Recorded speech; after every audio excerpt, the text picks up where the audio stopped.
October 28th, Friday. Luke is already gone by the time I rise.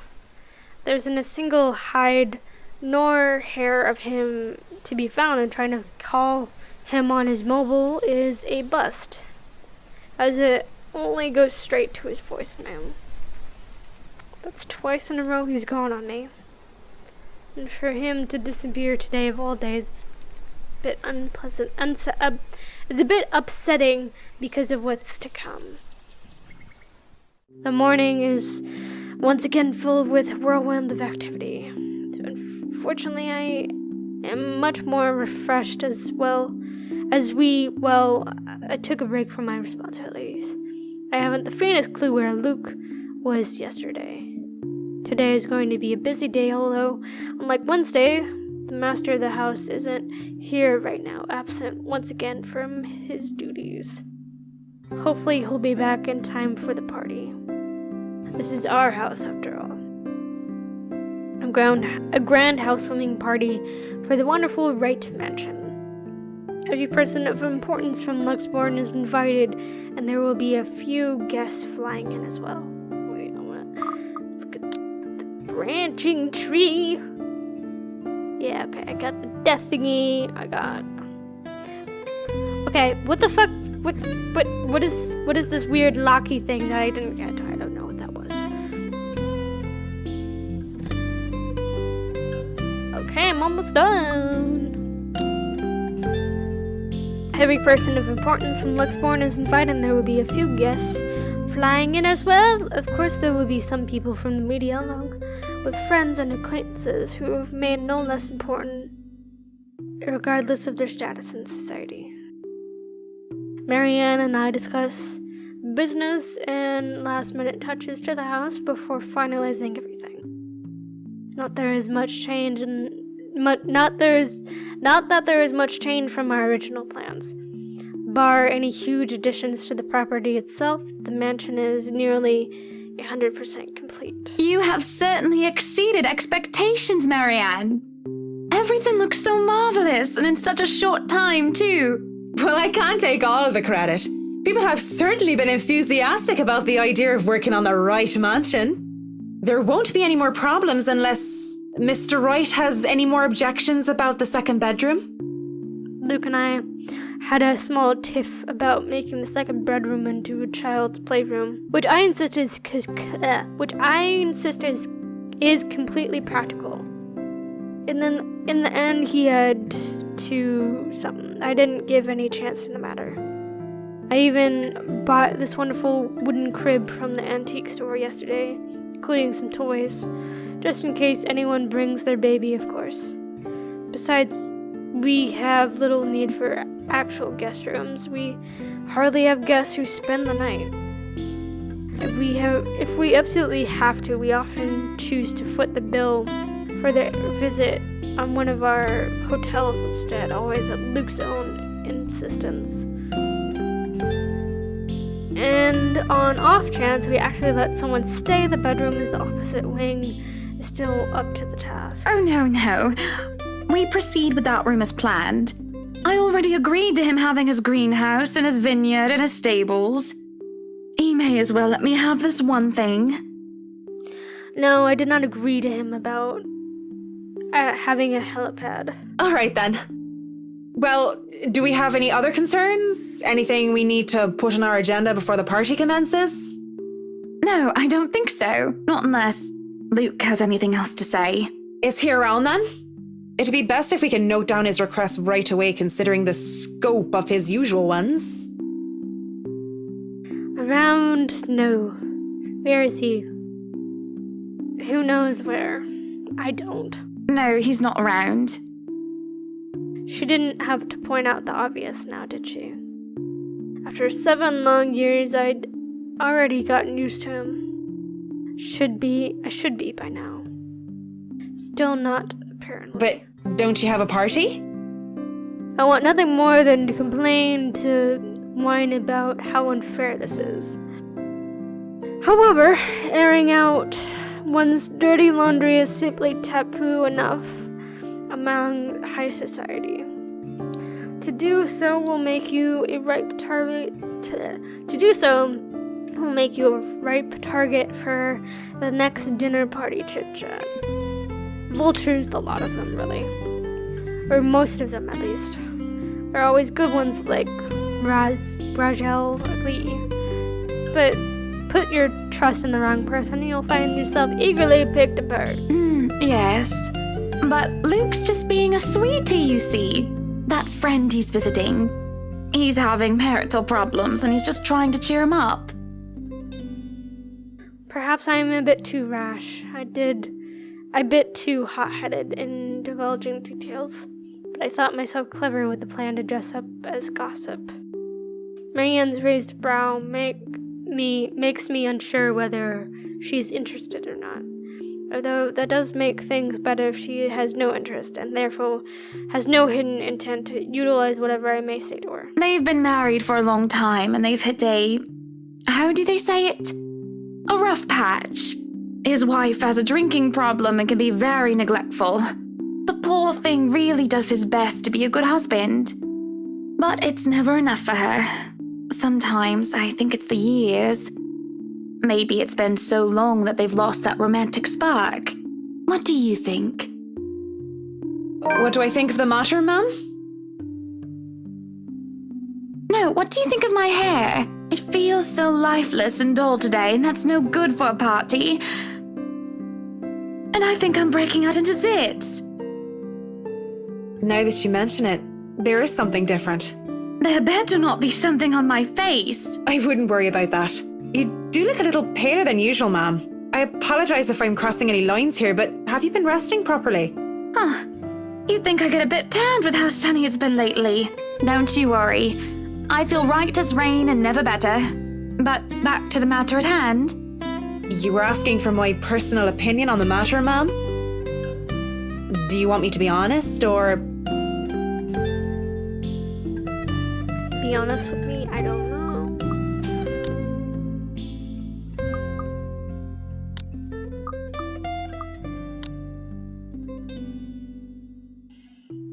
Okay, it doesn't really matter. Be honest with me.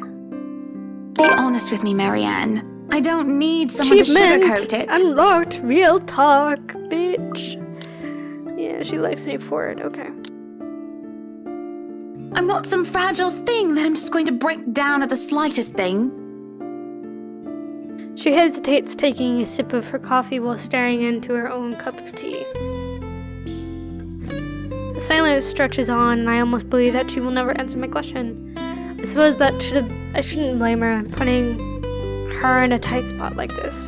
Her hesitation is understandable, though I loathe to admit she simply wants this whole thing to stay professional.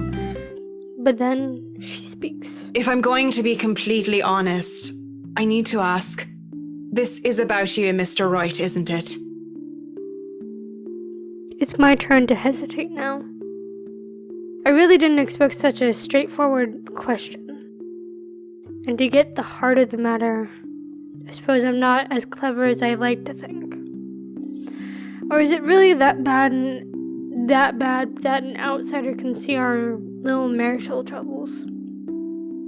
Surely we aren't that obvious, are we? We've put up an act of a perfect couple for years, although it hadn't always been an act. Marianne is just more keen than the average person, of course. It is necessary to her career, and she's been working so closely with us. Yes, that's it. Suppose it is. What would you tell me? Then, I tell you it's none of my business. I tell you that I don't want to meddle.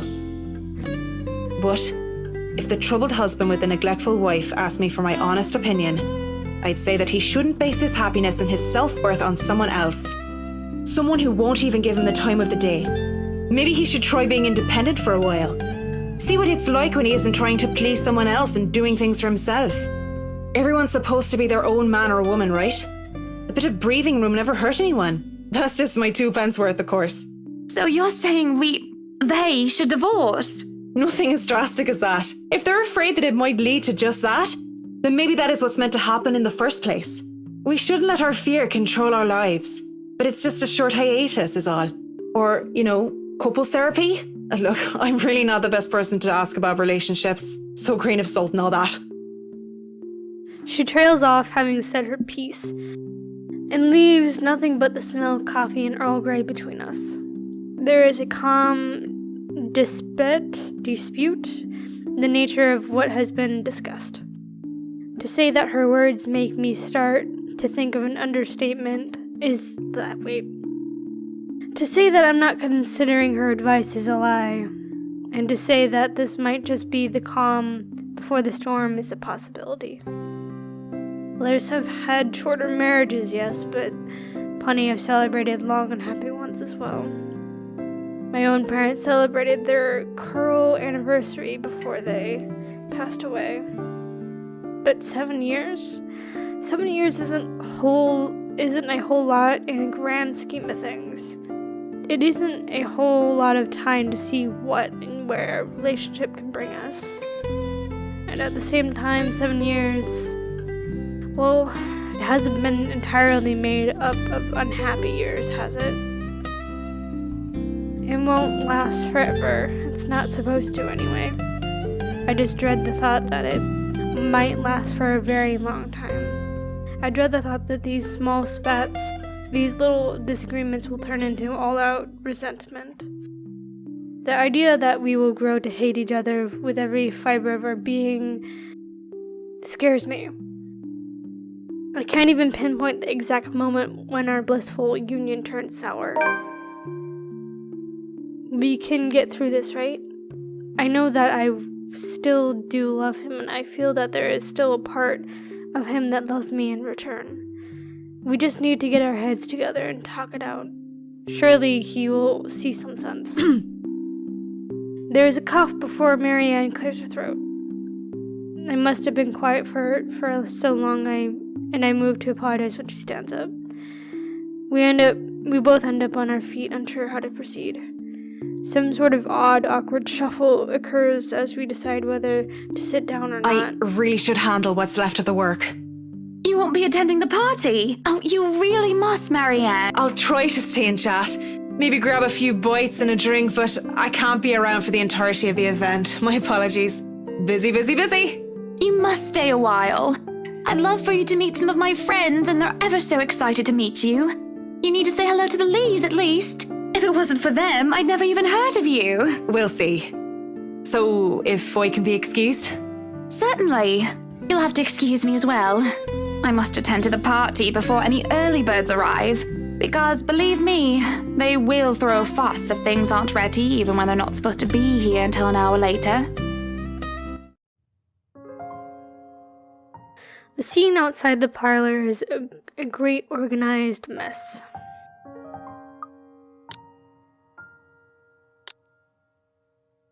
Hannah and Marianne were seen discussing the mansion's finishing touches before the housewarming party.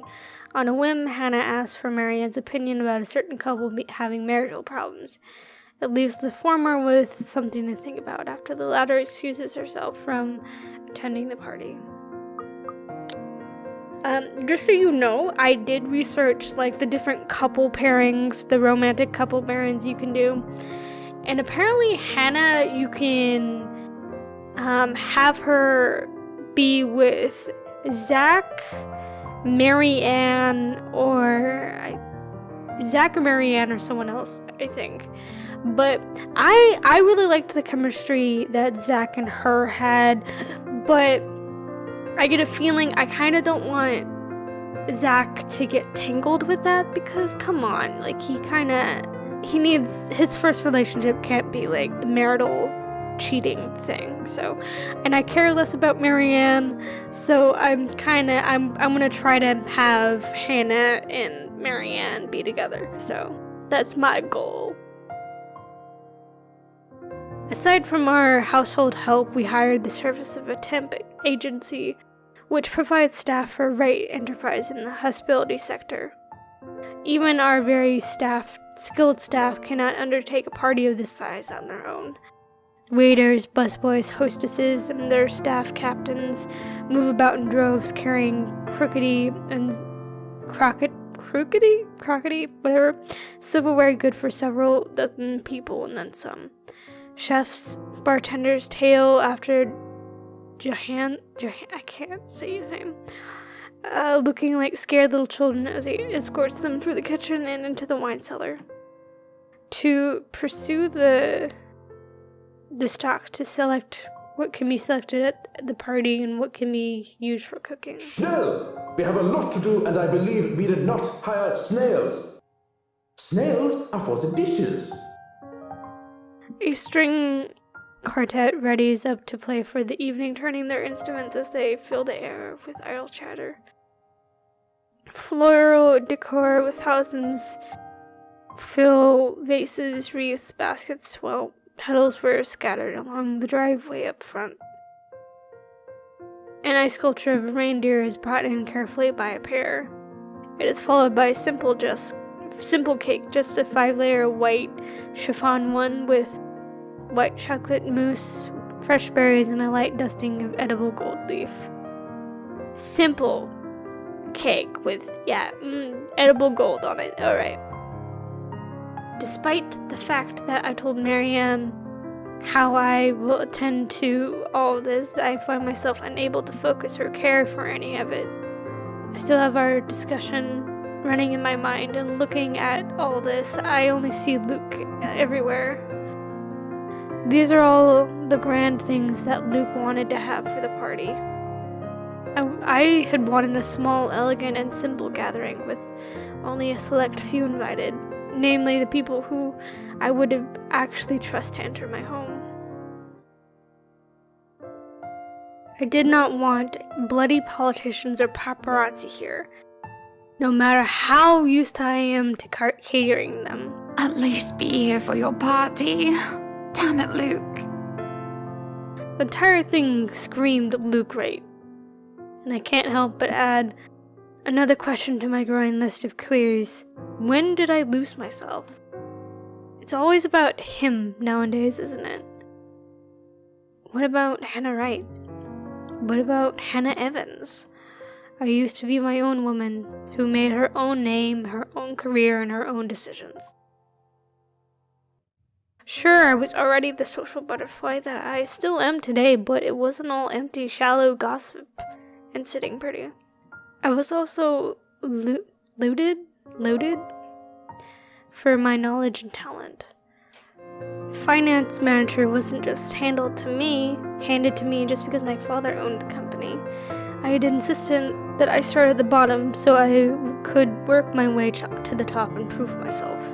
And I did. I worked numbers, managed budgets, money, and accounts, analyzing the competition and market trends. There was the calculation of financial risk, cost reduction opportunities, a lot of words I don't know, and public relations and supervision of the staff. Well, I generally had a huge slew of responsibilities. Admittedly, I was already quite the attention seeker even back then, having dedicated most of my youth craving for my parents' approval.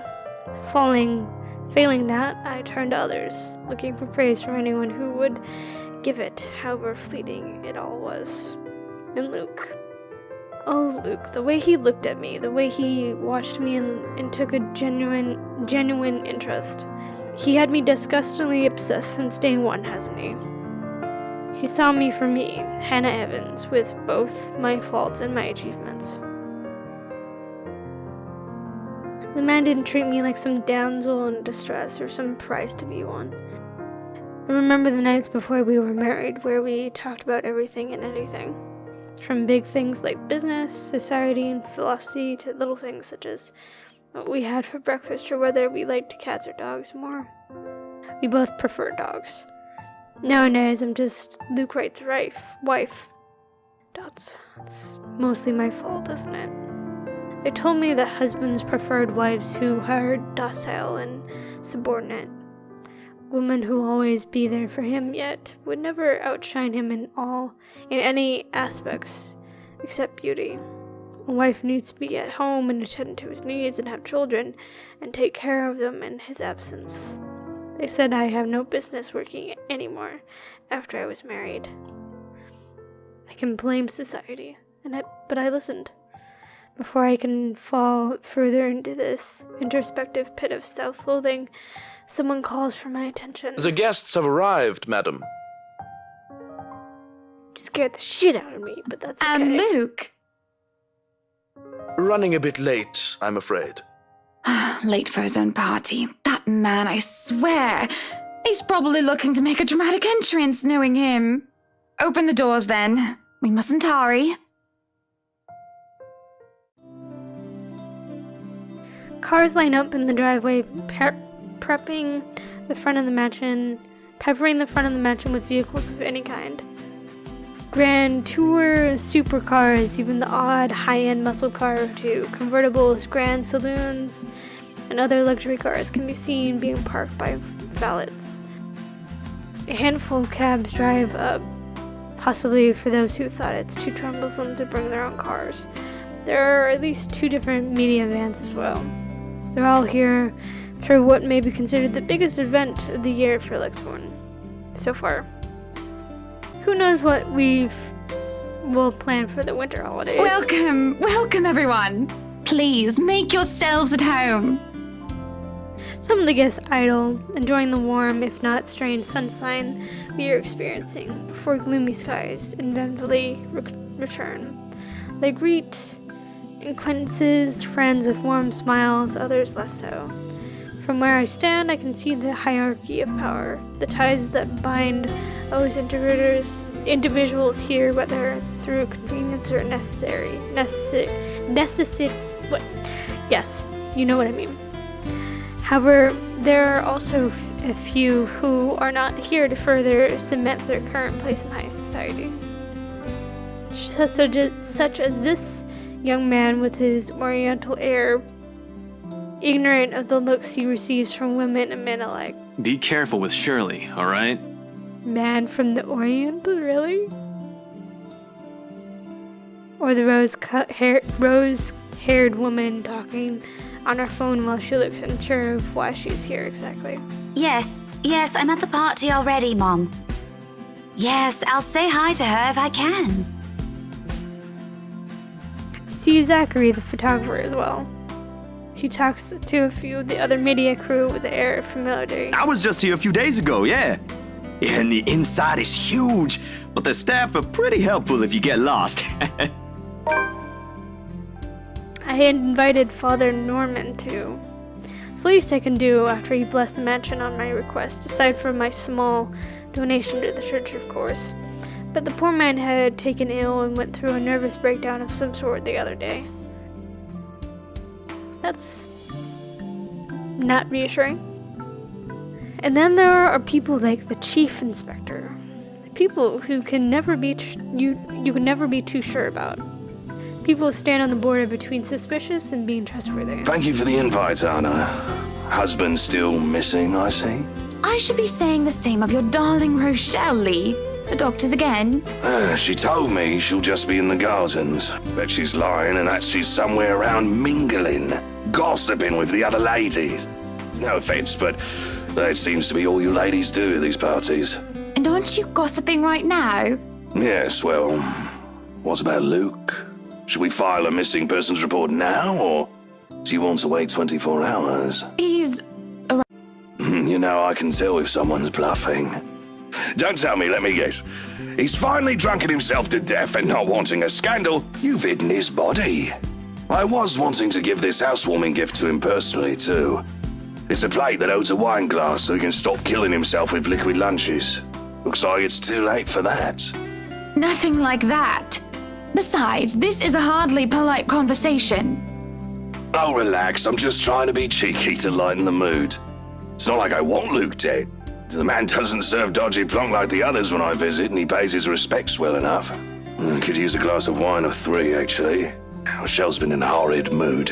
Threw her stilettos at me the other day and almost took an eye out. Not sure if this is how it usually goes, but I blame the pregnancy. I wouldn't know, would I? Still no plans for a baby? I guess that's for the best. If it's this bad now, I can't even imagine how bad it'll be when that little baby bump becomes huge. Have I mentioned how I don't trust him, no matter how hard I try to do so? At least he brought a gift, I suppose. Why don't you just go inside and have some wine, Lee? Think I will, thanks. Greetings such as these carry on as the guests continue to trickle in. Whether we have short conversations or merely shake hands and nod heads, I make sure to attend and welcome each of them. As the first hour pass us by, the rest of the stragglers and I adjourn to the ballroom. Any latecomers will have the attention of the porter instead. I have other duties to attend to now. Is this what the ballroom looked like before? I'm not sure. Hosting parties is always the same old song and dance, no matter how big or small it is. To make sure your guests are well fed, have good company, and have them generally enjoy themselves. So when my opening remarks are done, when the band has started to play and the guests have started eating, I find myself wandering around aimlessly until I am pulled aside. For a while I stay with a small group and entertain them before excusing myself. And when they're not anymore watching me, I end up watching them. When they don't listen, I do. A local baker is having trouble with her daughter. He wishes to marry her off, but she wants nothing more to make music. One of our hotel managers worry about the stolen belongings of one of their patrons, a failing in security which should be brought up to higher authority soon. Our mayor, well, his cat died. Then there is the rose-haired girl once again. It is hard not to notice her with her distinctive locks. She also lacks the grace that the other ladies have, though that does not make her any less beautiful. Her stance and air she exudes instead are strong, and they make her stand out despite her casual attire. Many men have already given her their attention, though each invitation to dance has been turned down. I approach, intrigued, although it is no great mystery that occupies her own attention with the glances she keeps sending towards the boy with the oriental hair. She remains unaware, though, even as I stand beside her pretending that I'm there for a drink. You would catch his eye a lot better if you wore nicer clothes, don't you think? Didn't realize the housewarming was going to be this fancy. I would have gone with a nice dress if I knew. Oh, you're fine, dearie. It's only really the parvenus, those who climb, that come to these parties all dolled up. Quite the black-haired beauty, isn't he? The boy comes over, but I do nothing to speak any softer. He merely passes by, and it is a wonder he doesn't hear what I say. Who, Ash? You know, you really shouldn't have turned down those offers. If I wasn't married, I'd happily go dancing with those young men. But you said a name. Ash. That's the exquisite lad you've been looking at all this time. I don't know him, and I'm the one hosting this party. That must mean you know each other. Is he your boyfriend then? Because that would explain those rejections. Ooh. In all my life, I've never seen a face grow red so fast. The shade of her hair did not help as well. What? No, that's ridiculous. He isn't my boyfriend. Such a violent reaction. A simple no would have sufficed. Nanny here would be happy to hear it. And I haven't been looking at him. That's right. You've been staring. Quite heatedly, in fact. Although I'm not sure if you look like you want to kiss him or kill him. It's more the latter currently. Just don't go murdering him on my property. I don't want to walk into a room and suddenly find a body there. I waver as I feel the burning of someone's stares. It's chilling, and though I'm used to enduring the gaze of others, this one makes the hairs on the back of my neck stand out. Oh no, that, great, yes. Yes, a twitching lady. It is chilling, and though I'm used to enduring the gaze of others, this one makes, I already said that. My attention is pulled from the girl, and I see a woman staring. dark-haired and dirty. She looks more like a beggar than a guest, and I have the mind to call security at her when her mouth breaks out into a grin. All I hear is her laughing, taunting. Her stare makes my blood run cold. I'm gonna save? That's what I'm gonna do. She looks at me like I'm nothing but a pig to slaughter for her amusement. It makes my head shake and I nearly drop my drink. But then, in a blink, she's gone, and the buzz of the party returns. I'll keep that in mind, but are you all right? Yes, sorry. I just thought I saw something strange. It must be the trick of the light. Anyway, on a right, as you must already know. Rebecca Gales. Gales. The name is familiar, like a fond memory.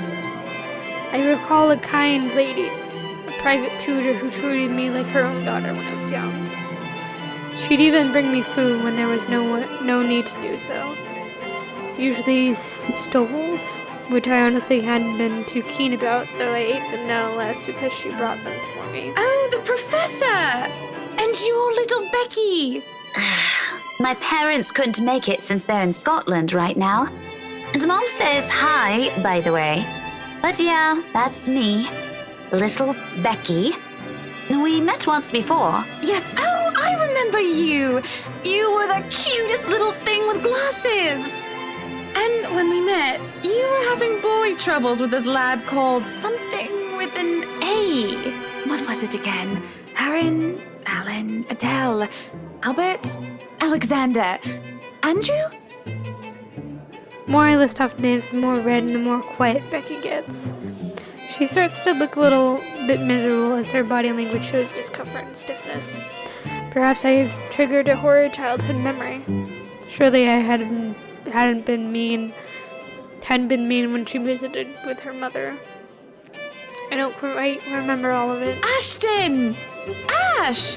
That man is that boy! The same one. Oh, goodness me, after all these years! I can see why, though. He's quite dashing. You don't really need to announce it to everyone within earshot, you know?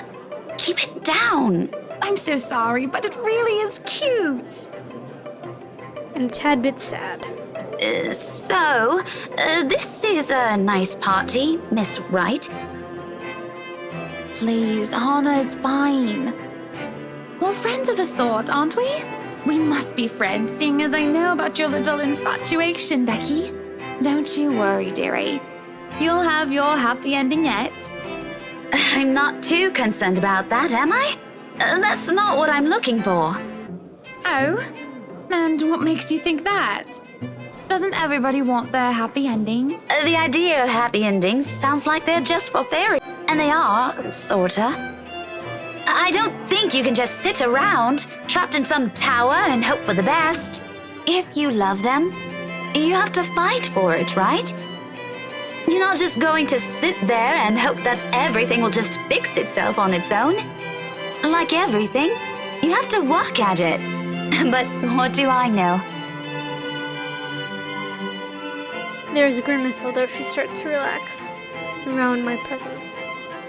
How long has it been since we met as a child? Certainly a long time. She was tiny back then, if I recall. I'm sure correctly. the daughter of the two greatest professors I've ever known is smart enough to know what she's talking about. But have you told him how you feel? And it's been what? 20 years? 17, actually. But no, not yet. He can be a bit dense. I was hoping that maybe he'd notice on his own and... Well, that won't do. What if you two become husband and wife? He's not to be dense when he's sworn himself to another person. Why, you might just as well consider leaving before the day's even begun. If that happens, I'll have to give him a good ear bashing, won't I? Whoever anyone ends up with, it's not going to be a perfect relationship anyway. There's going to be things you'll love and things you'll hate about the other person. We're just humans. It's funny. Here I am, trying to give you advice when you did the very same thing back then. I remember you giving me a makeover when we were still kids. And you were the first I told anyone about my crush. I do remember now that she mentions it. I did. Did I give her the yellow summer dress or the pink blouse and petticoat? She must have kept some of what I said in mind. It feels ridiculous remembering all that years later, talking about boys and how they go crazy for pretty girls, as if it's some gospel every woman should adhere to. It was so easy to say such things then, with me not knowing any better. Though, looking at her now, she must have kept some of what I said in mind. Perhaps I did say something good at that time, enough for her to take it to heart. But all that didn't matter in the moment as I mull over what she's just said in my mind.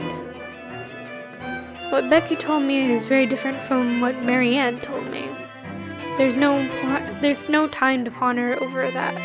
However, as a hush descends upon the once lively crowd, the music of strings and the chatter slows to a grinding halt as the doors from the foyer opens.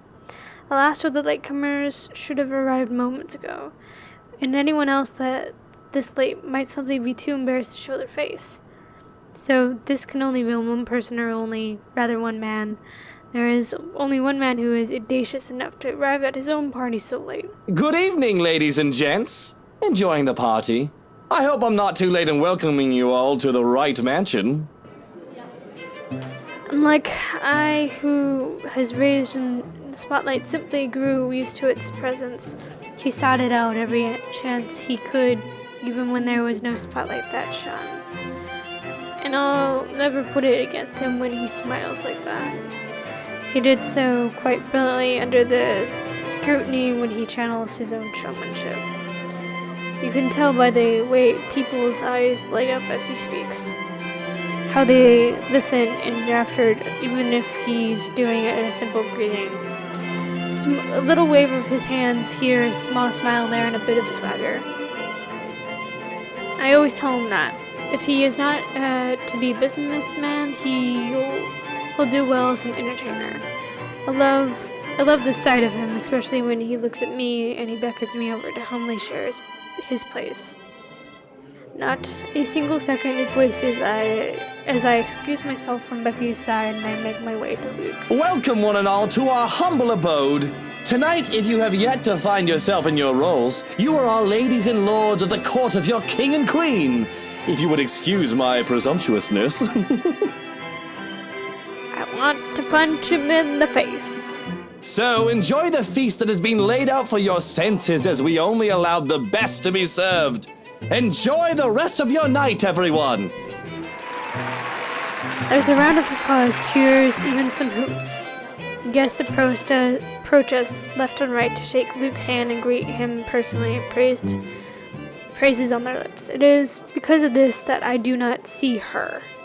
I do not see her until she is dangerously close, with fury in her eyes, and she's already spitting venom. Oh, what? What? Wait, what? Johanna's restrains her, taking care not to unnecessarily harm the pregnant woman. What? What's happening? But that does little to tear her rage, and the man has no choice but to let her go, lest an unborn child is hurt. Although it might be too late for that, as I see an empty glass of wine in her hand. As much as Are you feeling ill, Rochelle? Perhaps you need to sit down and— No! Shut it, you munter! I ain't talking to you! I'm talking to this scumbag over here! You bloody bastard, standing there with your smarmy smile! She interrupts me, jabbing her finger in my direction before she rounds on Luke. Even as whispers and mutters break out among the guests, all I can focus on is the heat of the moment. Obviously intoxicated, judging by the smell of alcohol in her breath. I'm not ticked off, but this little display of hers, at least not yet. I'm not I am absolutely pissed by the fact that she's endangered her own baby by drinking. There's a considerable amount of restraint and grace that I must exercise while I wait for her tantrum to subside. I keep a patient, if tight, smile on my face. Luke's expression, on the other hand, is in... Wow, that's one long-ass word. Just, okay. Watch your tongue! You're on thin ice, Rochelle. Where's your husband? Who even invited you? I did. And I told you with great emphasis not to. Now we have a drunk, hormonal, pregnant woman causing a stir. What is even going on? I am just about to ask the same thing. I don't know. But Rochelle, do calm down before you hurt yourself. I can't understand a word you're saying. Where is that husband of yours? Lee! Collect your wife right now! Don't you fucking talk like I'm not here and you're not responsible, you ass! You told me that I should wait for you in the gardens! Excuse me? What is this nonsense you're going on about? Crazy talk! That's all it is! Just completely and utterly mad! Has anyone seen the Chief Inspector? I am pregnant with your little bastard! You promised me you'll take responsibility. What is happening? Oh my god. God damn it, Luke! I finally got you to talk to me after months of silence, and you do this to me! What? What? What do you mean you're pregnant with Luke? Is this true? Lies and slander, woman! Security! Yo, Hans, take her out of here before she makes an even bigger fool of herself! No, you do not do this to me! I was so ready to leave my stupid oaf of a husband. I told you to leave that damn wife of yours. Look at her. Does she look like she wants a baby? Excuse me? Does she look like she could take care of a baby? Okay.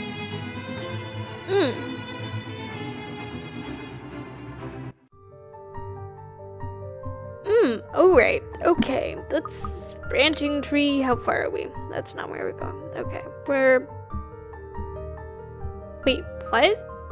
How did I miss that whole thing? I didn't even make a choice. What? Okay.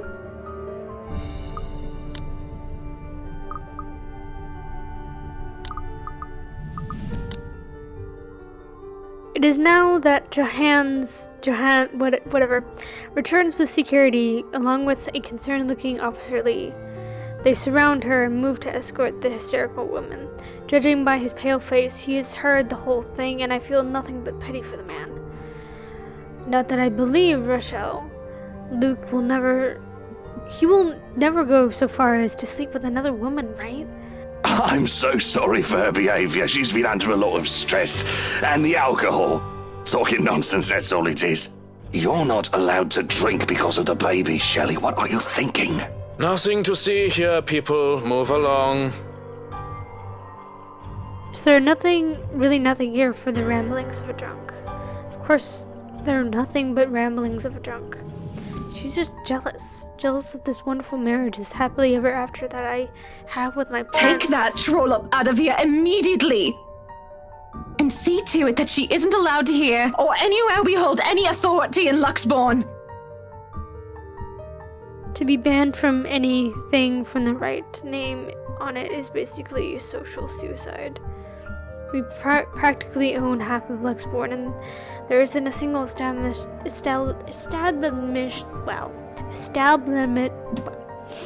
single place of repute that isn't under our patronage one way or another.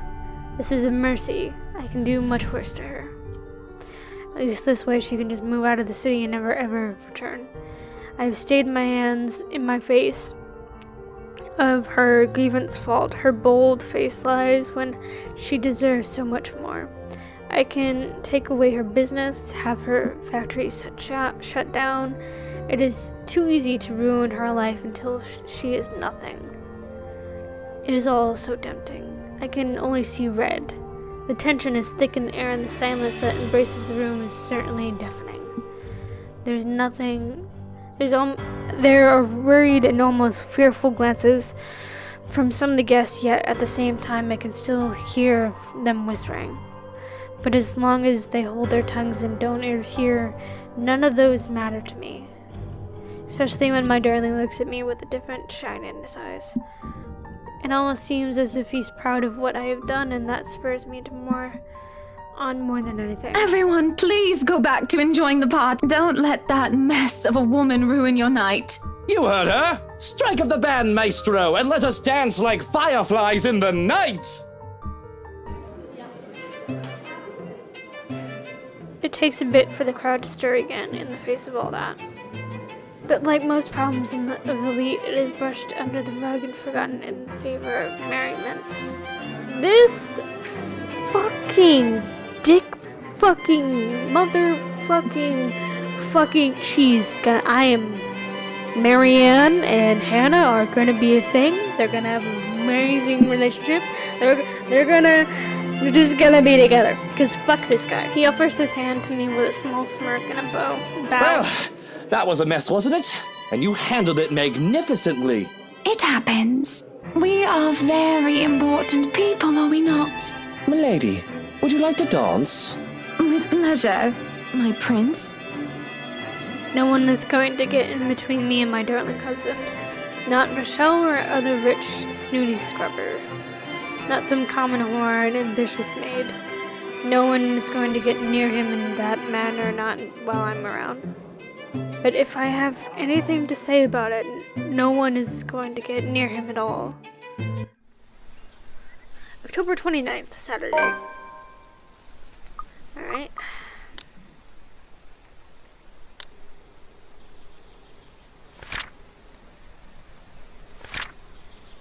The Wright Mansion is officially opened its doors with a grand housewarming feast. Zachary, Ash, and Rebecca were attending. However, what was supposed to be a day of merriment turned sour when Michelle, the chief inspector's wife, accused Luke of fathering her unborn child. In the aftermath of Michelle's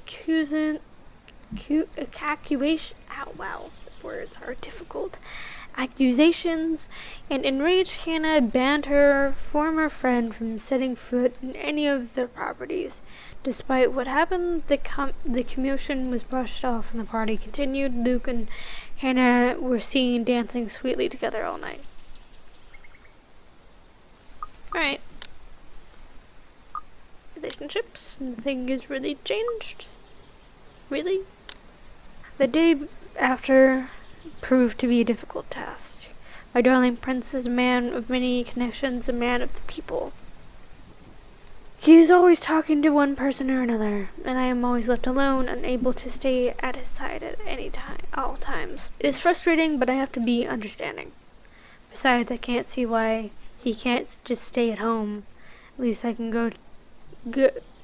I can do is make sure I have this time while he's here, which in and of itself isn't as easy as it sounds. Not with that bloody ballad of his tailing him around.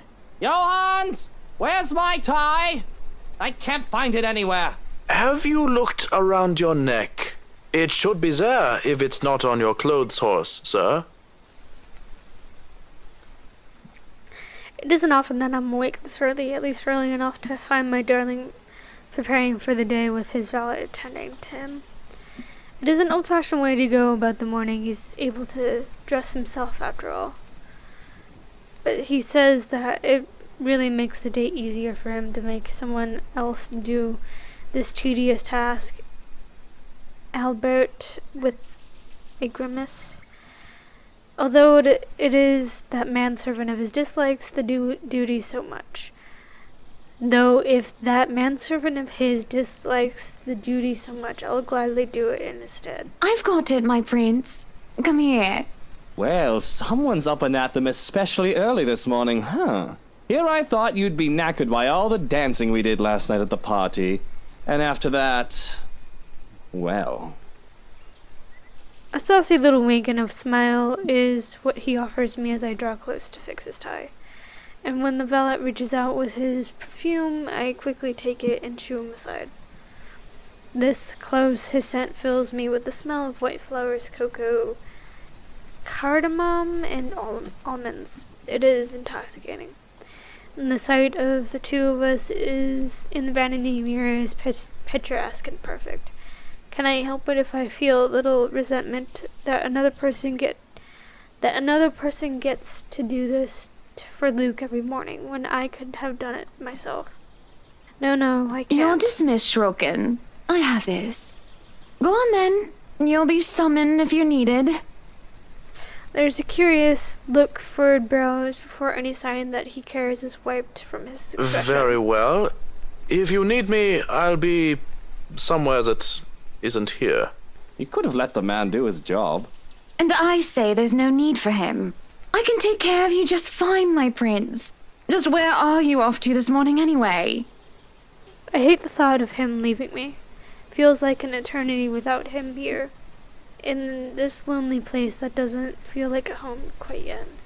Although the mansion is really growing on me slowly but surely.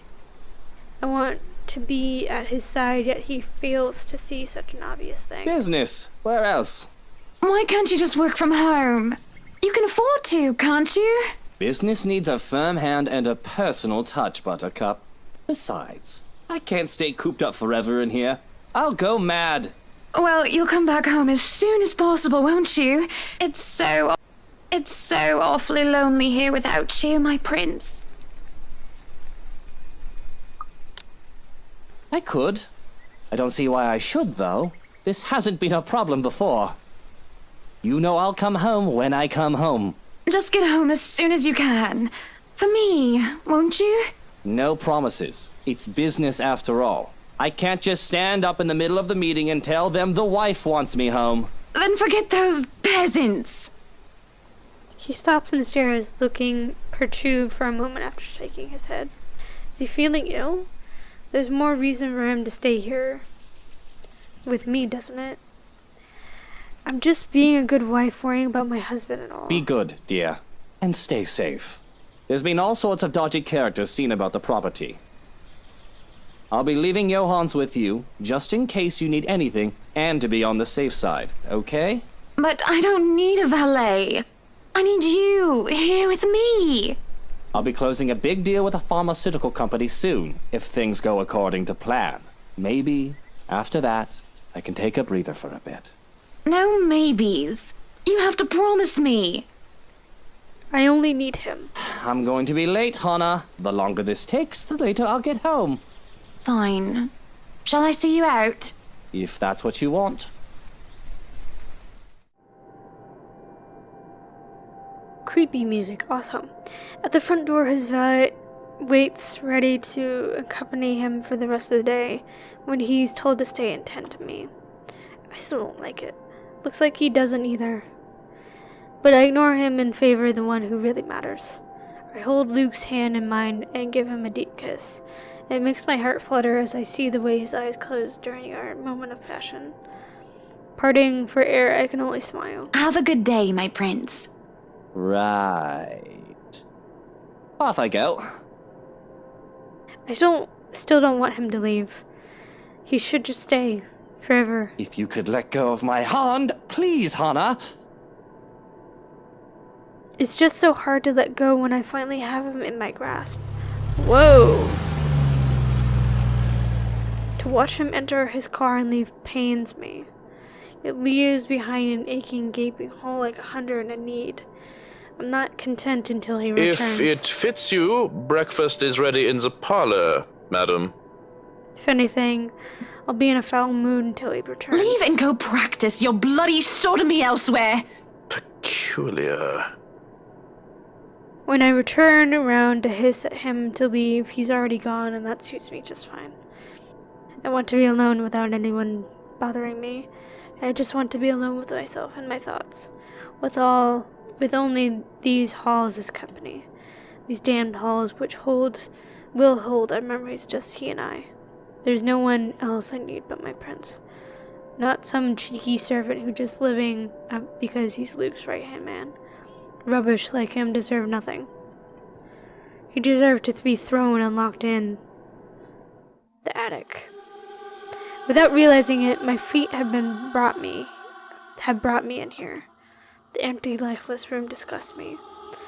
The longer I stare at it, the harder it gets to breathe, as if the walls were moving in on me. Yet at the same time, it pulls me in. I hear a whispering curiosity get the better of me as I look under the bed. There, on the far corner, a loose floorboard. The wood, despite having swelled and warped over the years, it is strangely familiar, comforting in its feel. Though it's not merely what my hand searches for as I reach for it, it's quite effort. But soon I am able to lift it. Inside, underneath the dust and cobwebs, lies a pen, and it's warm and familiar. And I swear if I close my eyes, I can feel it beating in my palm.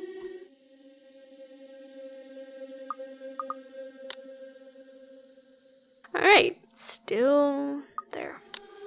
I feel thrilled, though I also feel like a thief for taking this. But it's mine. So without delay, I hide in our room. In front of the vanity, I see the ways my eyes shine as I ruin the clasp of an old necklace and put it on this new one. Okay, it fits a lot better than the old one. I can feel its weight on my chest. Right where it belongs. Okay.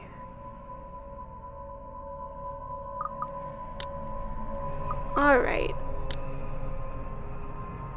Hannah has been extra clingy to her husband and grew easily irritated whenever someone would go near him, including their butler. While wandering the mansion, she found an old locket hidden under the attic's bed. Ecstatic over her rare find, she immediately wore it, placing the Evans heirloom she's always kept. Okay, that's Zachary.